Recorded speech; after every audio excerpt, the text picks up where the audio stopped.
is omnipresent, omniscient, and omnipotent. And that it is that presence within us, through us, and as us that guides, directs, and leads us into the pathways of joy, of love, of goodness, of peace, of wisdom, of creativity, of all that we so desire. And so this morning, we just simply allow ourselves to be open and available and bask in the goodness that God has already brought to us. We woke up this morning.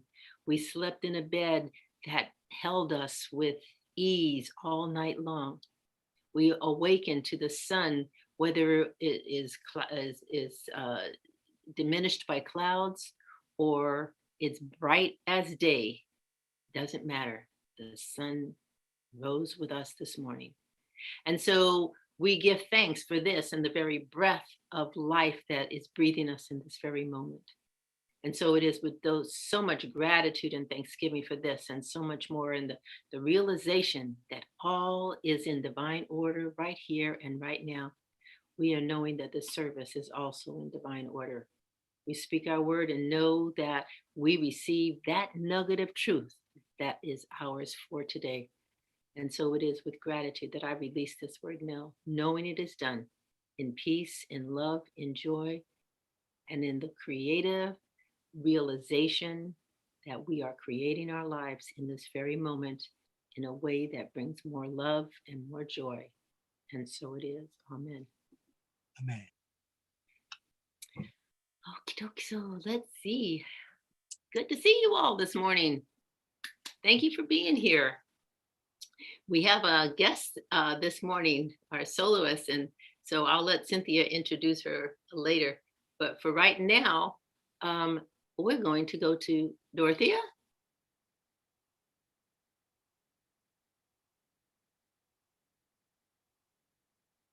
Okay.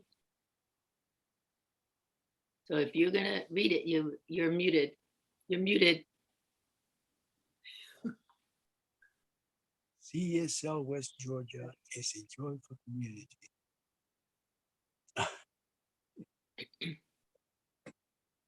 where everyone belongs. CSL Georgia is a joyful global community where everyone belongs. Through our unique spiritual teachings, we provide a safe environment to experience compassionate living. Declaration of Principles.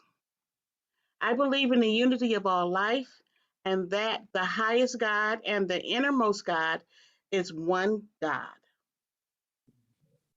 There is one life for which I am a part, one intelligence which I use, one substance which takes form as my life.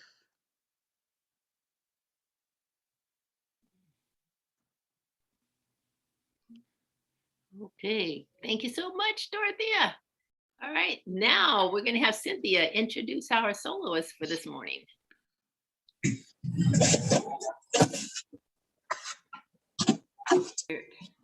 Oh, good morning, everybody. Good morning. Cerise has been with us before, Cerise Patroon. She and I met at a songwriting retreat, and that's where I met Connie too, by the way.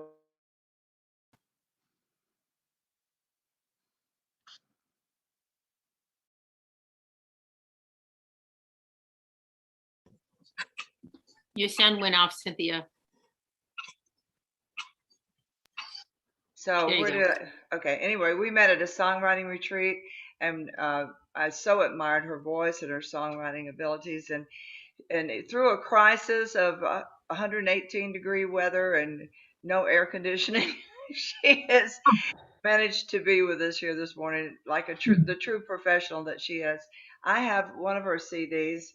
This is called "If Not Me." I believe you have many, and perhaps Marsha could share your website because I know everybody's going to want to hear more. Sharice has been here before, and she's an international singer and speaker, and we're so blessed to have you. Thank you. Thank you so much. It's a blessing for me to be here with you all. It's such an honor. And I am, yes, making the best of what I've got. And we're going to have an out of this world experience. That's what this is. So get ready, get ready, get ready.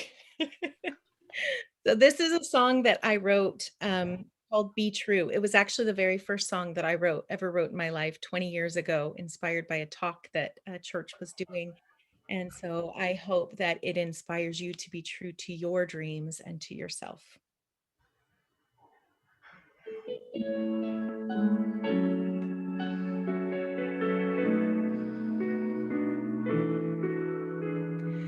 Where would Moses be if he'd succumbed to slavery and put his dreams up high upon a shelf?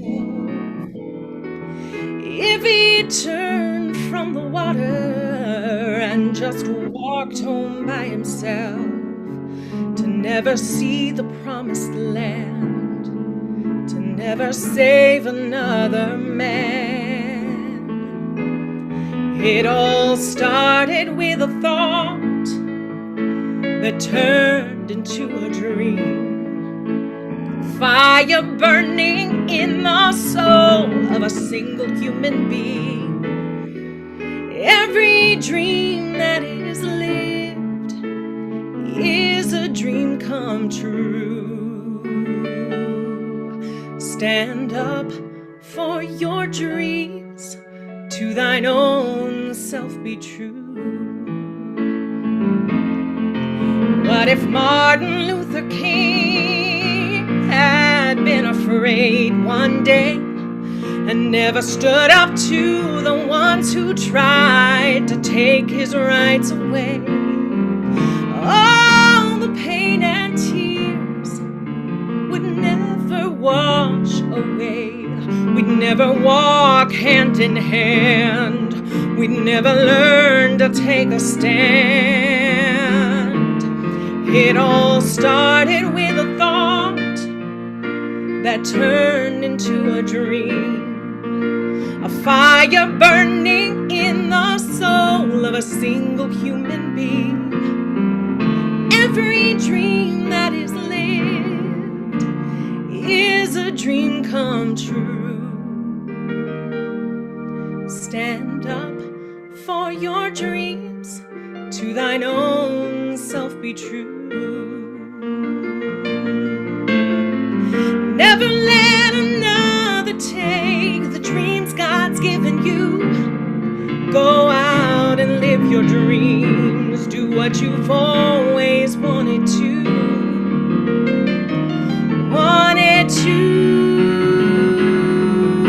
And what about this church and all the people that we see? Had we been afraid to search, we'd never learn to be free. And now we see the truth, and anything we want can be. And so we hold our heads up high as we spread our wings and fly. It all started with a thought that turned into a dream. A fire burning in the soul of a single human being. Every dream that is lived is a dream come true. So stand up for your dreams, to thine own self be true.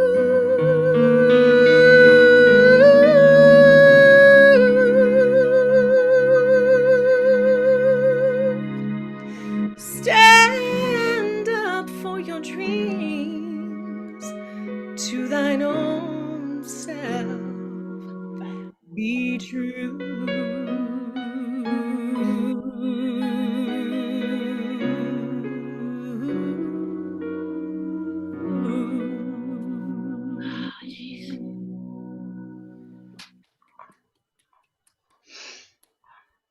That was amazing. Amazing, beautiful. So perfect right now. Yeah. Thank you so much. Thank you so much. Perfect. Jeez. That's a message for every day, everybody. To your own self be true. Sandy. Oh, Chris is reading. I'm sorry. Good morning, Chris. Good morning. So this is from Angeles Aaron from Nourishing the Soul. And I can really relate to this story because I rode a bus for 10 years. So I can relate to this. Recently, I witnessed a moment of deep soulfulness between two strangers. I was at a bus stop sitting next to a woman reading a newspaper, but I was totally engrossed in the performance of a 14-year-old on a skateboard. He had his baseball cap turned around with the bill in the back, and he was skating beautifully and very fast. He buzzed by us once, then twice. When he came by a third time, he accidentally knocked the woman's newspaper out of her hands. She said, "Oh, why don't you grow up?" I watched him glide down to the corner of the block where he stood talking with his buddy. The two of them kept looking back over their shoulder at the woman. She hesitated for a moment, then rolled up her paper, tucked it under her arm, and walked into the street, motioning to him. "Won't you come here?" she called. "I want to talk to you." Very reluctantly, he skated over to her, turned his cap around with the bill in the front, and said, "Yeah." She said, "What I meant to say was that I was afraid that I might get hurt. I apologize for what I did say." His face lit up, and he said, "How cool." Wow. Isn't that something? Isn't that quite a story? That is, it's short, but it's sweet. And the thing is that woman planted a seed. When he said how cool, something in him received that. And that is just, we never know when we're planting seeds, and so she had the opportunity to plant a good seed as opposed to leaving him with the seed of unhappiness and being ill at ease. And you can just imagine what it was that he and his buddies were talking about. So we'll just leave it at that. So today, our service is titled, "What is Evolution Without Love?" What is evolution without love? And we're talking all this month about the soul's calling. And so I decided that I would tell you one of my stories today because it seems to fit. Of course, I mean, that's why you tell stories, right? Because they fit in with what you want to say. At any rate, the story that I want to tell you starts when I graduated from ministerial school, and I didn't go into a ministry right away. I had talked with the minister at our church, Dr. Robert Scott. He was the minister of San Jose Church, and I wanted to be a youth minister. I had worked with the youth for almost 10 years at that point. I had been youth director, and I had a really, vibrant youth ministry. In fact, they almost didn't want to give me my license because they said, you're supposed to be, how are you proving to us that you can attract a congregation? I said, well, I have 18 youth advisors. Is that enough? They were like, yeah, okay. That, by the way, was not a common thing. At any rate, I wanted to be a youth minister, and the board wasn't inclined to have a youth minister. And so Dr. Scott had been, trying to finesse the board. He eventually would have gotten his way because he was really good at that. But before he did, he became ill. And we found out a few weeks after he had been in the hospital that he had terminal cancer. And so he asked me to take over his classes, which were Sunday night, Monday night, and Tuesday night, while I was teaching full time also at the same time. And, so he asked me to take over the classes, which I did. Anyway, his family decided that they really didn't want people visiting him from the church. And so because he was in the hospital for extended period of time, and he was home for a while, but they didn't want anybody visiting. And the reason for it was, he said that he had given his life to the church, and this was his time and their time to be with him as a family. And he was at the church for like 17 years. He had started the North Hollywood church, and then he had moved to San Jose, and he was at that church for 17 years before he got sick and passed away. So at that time, when I found that out, I was like, I don't want that to be my story. I don't want my family to say, further down in my ministry, that I had given my whole self to the church and had left nothing for them. And I did not know it at the time. I remember thinking that. I remember, making that declaration, but I didn't think of it as being a seed being planted. But in actuality, it was a seed being planted. And so all too often we plant seeds and we don't realize that we've planted the seed until years later, when they sprout and they grow, and sometimes they become full blown. At any rate, my last Sunday at my church in California was August 2002. That was 17 years after I started the church. Just like Dr. Scott had 17 years at his church, I had 17 years at mine. And I left because my family had moved to Georgia. My daughter moved here in 2001. My mother had moved, and my grandmother moved in 2002. And they left me in California. I mean, that was basically, my nieces were living elsewhere. So I basically was left in San Jose by myself with no family, but with friends, with roots, with ties to the community, and feeling like I'm not going anywhere. I have my church here and I am staying. And so I burned up the miles back and forth cross country multiple times for different things. I got lots and lots of miles on, Delta and other airlines. And, but I was like, I'm not moving. If I had moved at that time, it would have been 16 years. The message that I got so crystal clear in May of 2002 was that it was time to move on. It was time to move to Georgia. And as it turned out, I moved here in March of 2003. In May, my grandmother fell, broke 3 ribs and punctured one of her lungs, and needed my care for the next year. My mother also passed away several years later, and I, being in Georgia, was able to be with them through their transitions. So that seed that I said that I planted 17 years before had actually taken root and grown, but it took 17 years for it to manifest. Sometimes we have things in our lives that show up in our lives and we go like, where did that come from? How did that happen? It happened because we planted a seed long, long, long time ago, and we've forgotten it.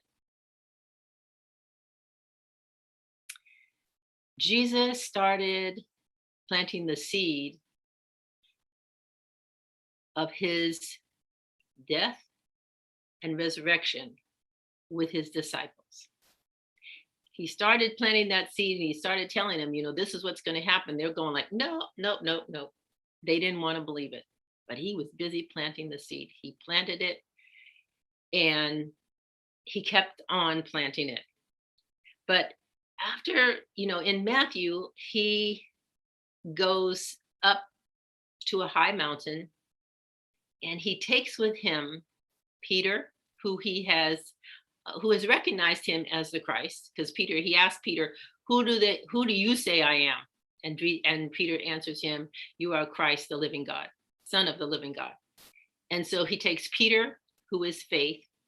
He takes James, who represents get this, judgment and justice. And he takes John, who represents love. So Jesus goes up to the high mountain, taking with him faith, love, justice. And what happens when he's at the top of the mountain? He experiences enlightenment. The disciples are watching while his face just lights up like the sun, they say. That is what they were calling, or that we have called, the transfiguration. The light shone in his face. And here is faith, justice, and love that are there to witness it. But that's not all. He also he's got two other figures there with him. Who are they? Moses and Elijah. Moses, what did Moses do? He got the law, right? And so Moses represents the law, and Elijah represents the I am principle, the I am consciousness that is within us all. So here we have faith, love, and justice witnessing the enlightenment of the Christ consciousness being accompanied by the law and the I am principle. Stop and think about it. It is a very, very spiritual experience that they all were having. This weekend, this Monday, is the solstice. And what do we have at the summer solstice? We have the longest day of light in the year for the Northern Hemisphere. So here we are with light, and here we are. This weekend is the weekend for Juneteenth, and the federal, the new federal holiday of Juneteenth. And what does Juneteenth represent? It represents justice. And the woman who championed this day, this holiday, did it for 40 years. 40 years she worked on this, okay? She is 94 years old now. And she said, I knew I would see it happen in my lifetime, but I have to keep my cool. Like the young man, keep my cool, okay? Faith, she had faith. So here we have faith, we have justice, and then we have Father's Day, which represents what? Love. So here we have the configuration this weekend of faith, love, and justice. I mean, can't you see that something powerful is going on? Something really, really, really powerful is going on. Here we have faith, love, and justice all in the same weekend of enlightenment. I just love it when stuff comes together like that, okay? And, know this. There's resistance to all of this, right? There was resistance to Jesus. The disciples didn't want Jesus to go to the cross. They didn't know he was going to the cross. They knew he was going to be killed. And that's what Jesus said. He said he was going to be killed. And they're going like, no, we don't want that. And they resisted. Even into the Garden of Gethsemane, they are still resisting. But they lost. They lost, right? Because why? Evolution always wins, always. 20 years ago, well, actually now, last year was my 17th year in Georgia. Something powerful is going on, guys. I don't know what it is, but I know you're a part of it. Okay, something magnificent, something glorious, something's going on. Why? Because we have all these configurations of stuff. Okay. And the thing is that people keep resisting, but the forces of resistance are always eliminated. They're always eliminated. They're always overcome. Stop and think about it. How many people resisted the electric, the light bulb, right? And electricity? People were like, no, can't have that. You could blow up or whatever. Okay. But we have electricity all over everywhere and nobody thinks anything of it. We're all using it just to be on this call today. Okay. How about when Edison first made the light bulb? Do you think he could even imagine? I mean, he imagined a light bulb. Do you think he imagined a laser? I doubt it. And what is laser but a strong focused light, right? What about the Wright brothers in creating the airplane? Here they come up with this idea, they fly this plane. They died before they saw jets, I'm sure. Not let alone rocket ships to the moon and landing on Mars. Okay. I mean, just think, but think of all the resistance that people had to that, all the fear people had about flying in planes. And now people get on planes, think nothing of it. And if you are afraid to fly on a plane, guess what? There are classes and stuff that you can go to help you get over your fear of flying. Okay. All right. So here's the thing. Resistance always loses. My resistance to moving to Georgia, I lost that battle. You know what happened? I was going like, no, I don't want to move. I don't want to move. Why didn't I want to move? Because the seed of California got planted in me when I was 5. My grandmother, my uncle was in World War II, and he was stationed in Alameda. And he came to California and he said, I am moving here after the war. He died and he did not come back. But my grandmother took me at 5 years old, train trip cross country, because she was afraid of flying. Keep this in mind. Okay. We took the train cross country and we visited an uncle that we had in San Jose. We went to Santa Cruz and it was so beautiful. I came back home and kept saying to my mother, you have to go to California. You have to go to California. You have to go to California. She finally did. And our family moved there. My mother, my sisters, my grandmother, and I moved there when I was 12. So I lived all these years in California. I loved California. I thought this was my place to be. It was like heaven on earth for me. So now it's like, what? Get up, move to Georgia? Are you kidding me? I am happy here. Why should I move to Georgia? Okay. That was my resistance. And so what happened during that year that they were gone? Do you know people moved out of town? I mean, people from our church literally moved. I have a couple who live right here in Georgia, down the road from me. That was in my church. Okay. So everybody just moved. And it was like, it's time to go. It is time to go. The Spirit's like, yes, you're moving. You can stay here, but there won't be a church here for you to go to. So, the thing is, we resist even when we know that Spirit is telling us, move, do this, go here, go there, do the other. And the Jews resisted. Not only the Jews, but the Greeks, the Romans, everybody resisted Jesus's teaching. They thought, well, we'll get rid of him. They put him on the cross, killed him. What does he do? He rises again. And even if that is a myth, which is possible, okay? Even if it's a myth, what happened? The teachings, the ideas, the beliefs, the encouragement, the love, the joy, the healing, all of that continued. It did not die with him. It continued on. And not only did it continue on, it got bigger. So the teachings of the Christ became Christians. That's what Christians are, teachings of the Christ. They teach the teachings of Christ. It continued on without him. So their resistance got nowhere. Actually, their resistance probably made it even bigger because he became bigger than life. We see crosses all over everywhere, right? If you don't see Jesus on them, you see the cross themselves. And what does it mean? It means that life goes on beyond the human form.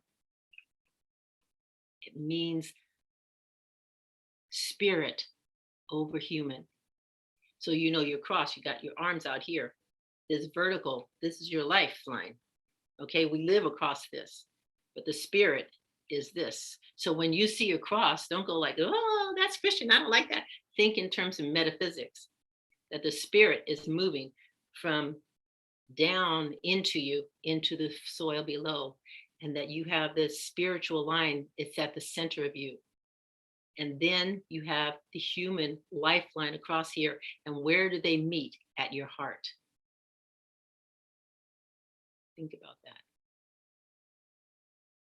You and I are walking, talking, breathing expressions of enlightenment. And it all comes together in this weekend. Think about that. Think about that. I think it's so magnificent that the people who wanted in CSL, who wanted to do this Juneteenth honoring freedom that we had this Friday and Saturday, they started in February. They did not know that Opal was going to get her fondest desire, what she had faithfully worked for 40 years, the day before they began their conference, or we began our conference. Okay, they didn't know that at the time. And the forces of resistance against Juneteenth were there. They've been there. It wouldn't have taken 40 years for her to get this done. But what does it say? It says something very, very powerful. And I've heard a lot of stuff this last few days, but one thing I have not heard, and I've been listening for it.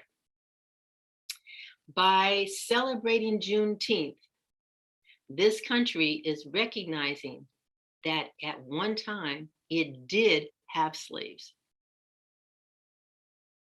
Because why would you celebrate something that you did not have, that you did not do? So if you did not go to college, are you having a graduation party? No. You get a graduation party after college because you have succeeded in graduating from college. Do you see? So here we are celebrating something that some people say, it didn't happen. It didn't exist. You know, let's just blot it out. Take it out of the textbook. Let's pretend it's not there. You can't do that anymore. The forces of resistance have lost again. The forces of resistance. The ships of the Vikings have become cruise ships. They've become submarines. The cotton pickers have become machines. And life has expanded beyond our wildest imagination. Just think if you were born 155 years ago and you were in Texas when 19,000 colored, quote unquote, colored troops came to tell you that you were free 2 years ago. And the Texas slaveholders did not tell you. That's reason for celebration too, right? So here we have Juneteenth, the freedom, but it's built on faith. It's built on the faith of this one woman who gathered to her all these other people who brought it to a head this weekend, and the forces of resistance had to fall away. Stop and think about that. Each one of us is resisting things in our own life. Just make a list of all the stuff you're resisting. It's going, if you have a seed of joy, of love, of a dream that Cerise was singing about, if you have a dream, a vision, a desire that you want to manifest in your life, you have to confront the resistance and release it and let it go in order to have the experience that you want to have. And if you don't, things will start to move away. Why? Because the spirit in you has aligned with you, has colluded with you to have a greater life than your conditions indicate you can have. Did you get that, Connie? Yes. Our conditions put limitations on us. It says we don't have the money, we don't have the time, we don't have the energy, we don't have the enthusiasm, we don't have this, we don't have that, we don't have the other. We're not good enough. We're not smart enough. We don't have enough friends. Those are all the conditions. But the Spirit in you has said, I planted a seed of love, of joy, of peace, of wisdom, of creativity, of goodness. And you have to exercise your faith in order to have the experience of that which I have planted within you. Think about that. Think about that. So we have love, which is Father's Day. All of us didn't get the kind of love from our fathers that we wanted. And so sometimes we may go like, well, I don't want to celebrate Father's Day. Don't. Instead, celebrate that there's the divine Father within you that has breathed you, and that the father that you have as an earthly father was simply the vehicle to get you here so that spirit can express itself through you. Yeah, I see all you guys shaking your head. Think about that. Do you see? That's love. That's love. And Jesus said, who do you say I am? You can say the same thing. I am Christ, the Son, the daughter of the living God, because you are the living, breathing expression of the divine. It is breathing you. It is living through you. It is loving through you. It is planting seeds through you. It is giving through you. It is being joy through you. It is being all that it can possibly be by means of you. You have only one thing. You have to do what Peter's name means. You have to have faith. Jesus said to Peter, I will build my church on you. Why is he building his church on Peter? Because he's building it on faith. We have to have faith because faith gives us the ability to see when we cannot see.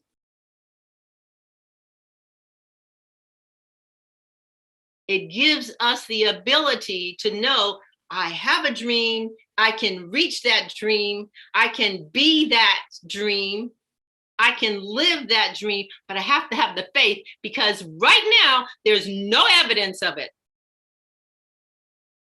There's no evidence of it. Jesus said, flesh and blood did not reveal it to you, but my Father in heaven. Where is heaven? It's within. So you have to know the spirit of life lives within you. The Father, Jesus called God the Father. The Father lives within you, and that Father is love. And so therefore, love is inherent within you. Jesus came down from the mountain and he began his journey into Jerusalem and to experience the forces of resistance. You, like Opal and like so many others, like Moses got a lot of resistance too, by the way, okay? He got a lot of resistance, all right?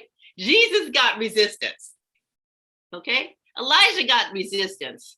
In fact, Elijah got resistance from within himself. So, the thing is, even our spiritual beings, our spiritual examples, they too have got resistance. We have to have the faith to move through that resistance so that we can live the life that we choose, the life that we dream, the life that we love. And the power, the creativity, the ability is within you. You would not have the dream if it was not possible for you. but you have to evolve. You cannot be who you are today and have the dream that you want for tomorrow. You have to evolve. And what does evolution mean? It means a gradual increasing and becoming more and more and more. It's not a, we always want everything to be so fast because we're Americans, you know, we do things fast, but that's not how life is. Life takes steps. It goes day by day. And then you look back and it's been 40 years. Okay, or 17, doesn't matter. Anyway, think about that. Relate it to your own life. Where is it? What is it? What dream are you looking for? What is it that you've been seeking that you have the ability to experience if you will simply turn within and know that spirit is the guide, that it will lead you any place you want. And, you know, here's the thing, plant the seed. If you're like me, you know, I planted the seed, forgot all about it, and it grew anyway. Okay, it grew anyway. So let's take these ideas and turn within. Let's cement them in our consciousness by turning into that place where we are fully connected and we are one. We are one because we are one in spirit.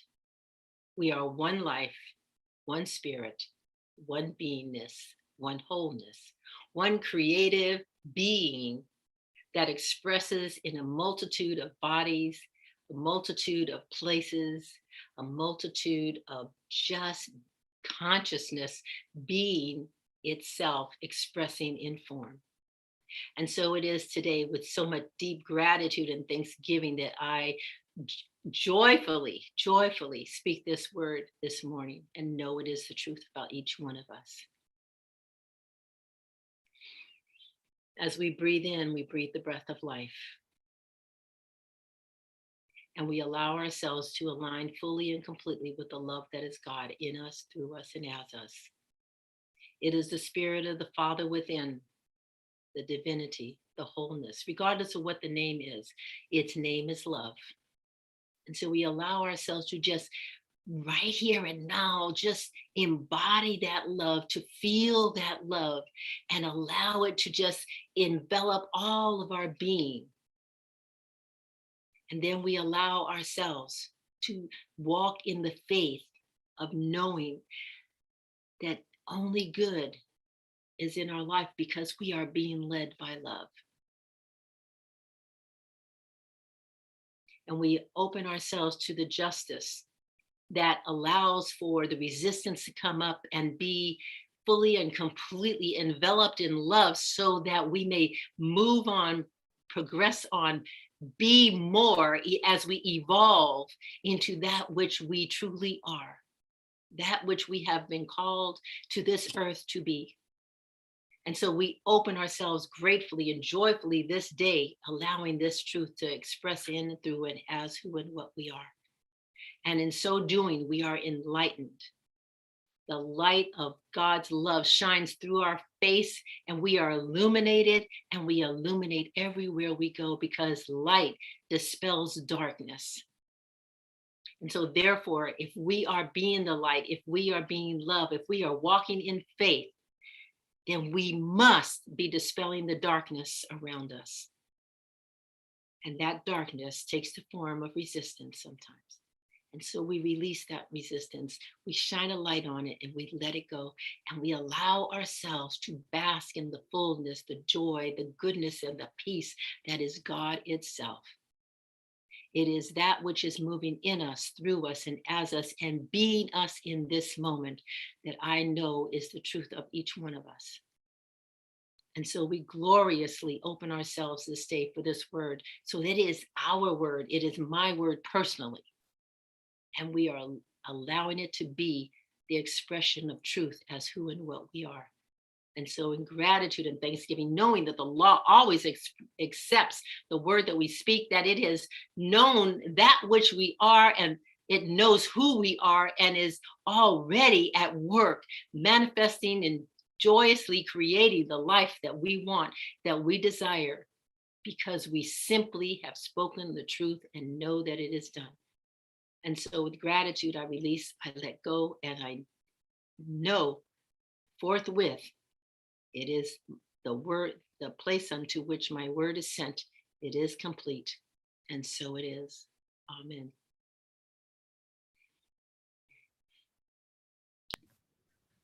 Okay, so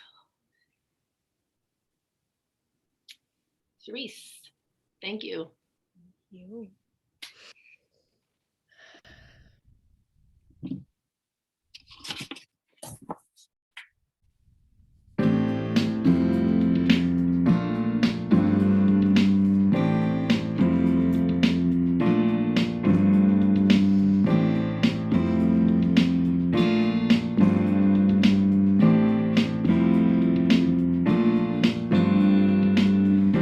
I didn't know who I really was.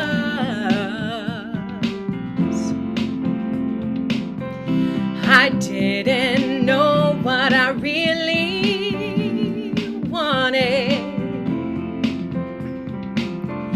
A lifetime of searching for the answers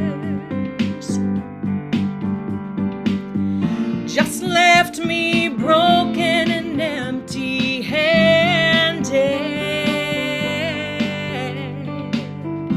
Each road I walked only led to sadness, but I could feel my higher purpose. And when I let go and surrendered, I finally heard the voice of God. So I answered the call to lead the world to love, to know that there's more than enough to go beyond what we can see and help the world believe. I answer the call to know a higher truth, to see the good that lives in you. So whatever God asks me to do, I'll stand and answer the call.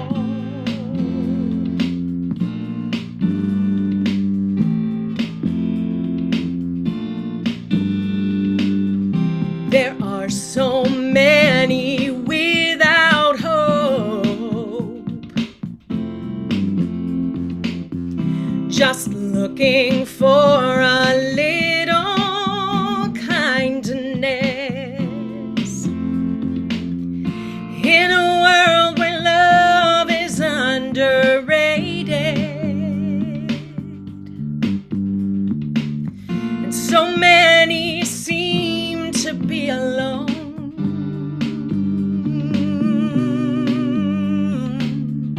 I know the truth that we're united,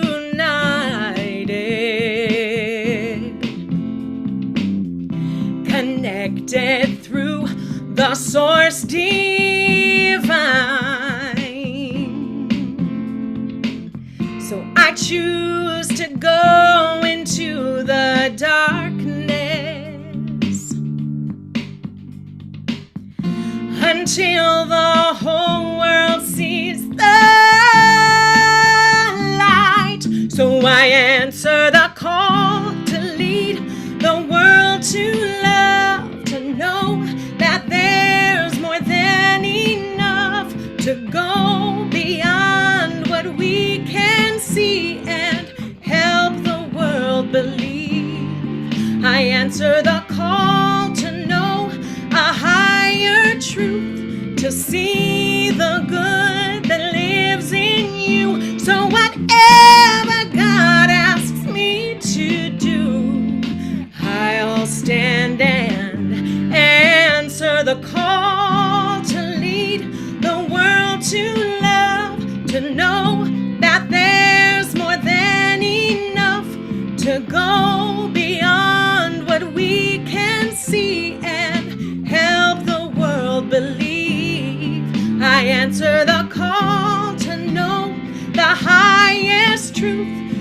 see the good that lives in you. So whatever God asks me to do, I'll stand and answer the call.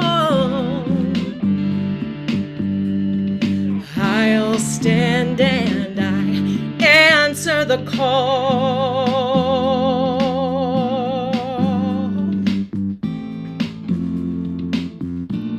I answer the call.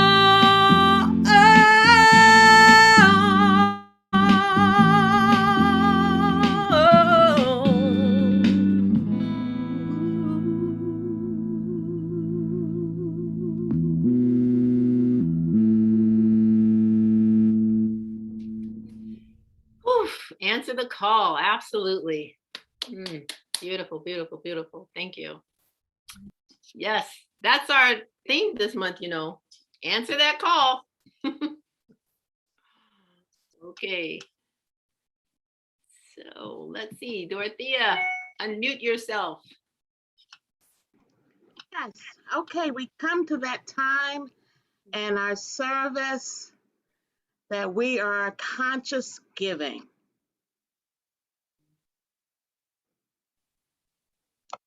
Okay, this is a wonderful time to show your support and show your love for CSL West Georgia. And there are 3 ways that you can do this. One is through PayPal. There is a link in the chat window. You might have to scroll up. And you can donate through PayPal. You can also send a check. And that address is on the screen.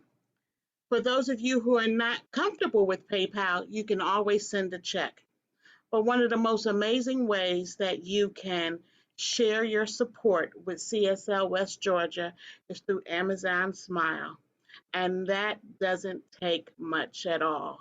If you're purchasing anything from Amazon, a wonderful small donation comes to us, and every little bit helps CSL West Georgia.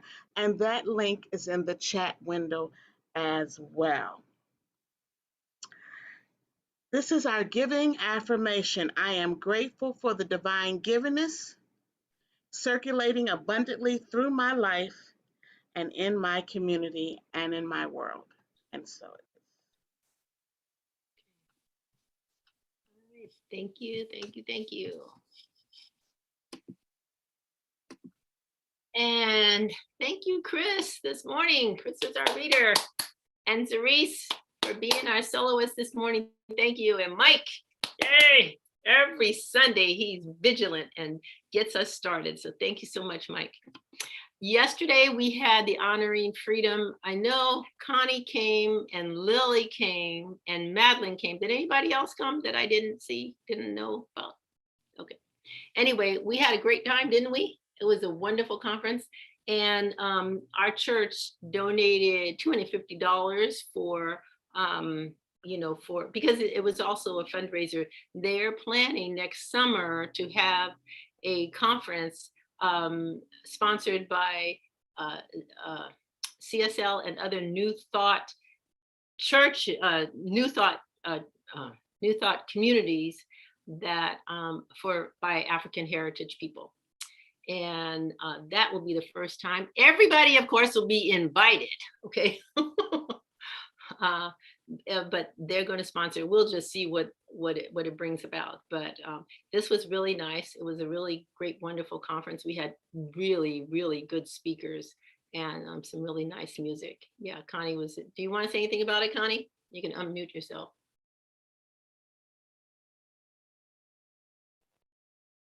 I was so full of joy, and the speakers were dynamic and right on time. I thought I was going to switch back and forth. I just left my computer on. It was wonderful, wonderful, wonderful, wonderful. All right, thanks, Connie. And Ajika, she says hi to everyone from Afghanistan. And Ajika, I love that picture of you. So it's nice when we see your lovely face. Oh, look at she's wearing a mask. Where are you driving? Looks like you're driving somewhere. Yeah, I'm in Egypt. I'm sorry. I'm no longer in Afghanistan. Got out of there. Are you out for good? No, I'm just working virtually. They probably want me to come back, but I'll figure out somewhere else to go as well. So where in Egypt are you? I'm in Cairo. Oh, be sure Trying and to go see to if I the can- new museum. They Yeah, I haven't been there yet. Well, be sure and go. When they were building it when we were there. We were there in 2019. It's And still they- not they built. said it- I was at the pyramids. It's still not Okay, built. they Yeah. said they were They're still supposed- working on it. Yeah, they said they were opening it 2020, but because of the Wow. pandemic, it may not be open yet. But I don't know how to turn this thing around where you guys will be able to see, but yeah, there's a city. There's Egypt. All right, Egypt. Looks like Cairo, okay? Right? Stuck in traffic. Yeah, that's Love Cairo. you guys. All right, enjoy. Thank you so much. Good to see you. Be safe. Okay. Right. Wow, that was a nice update, huh? Okay.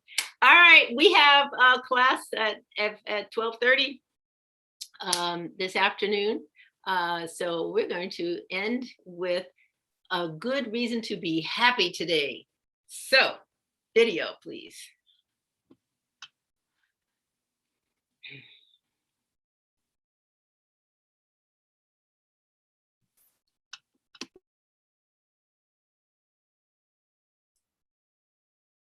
Dorothea, you forgot to share your sound. Gotta put the sound on.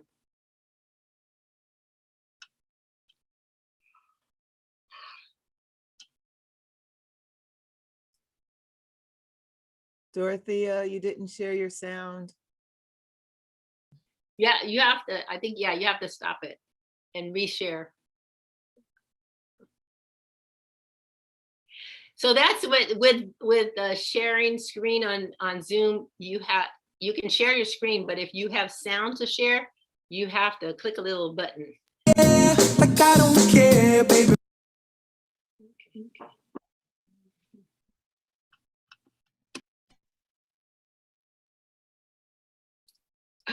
Oh, clap along. Did you see Magic Johnson in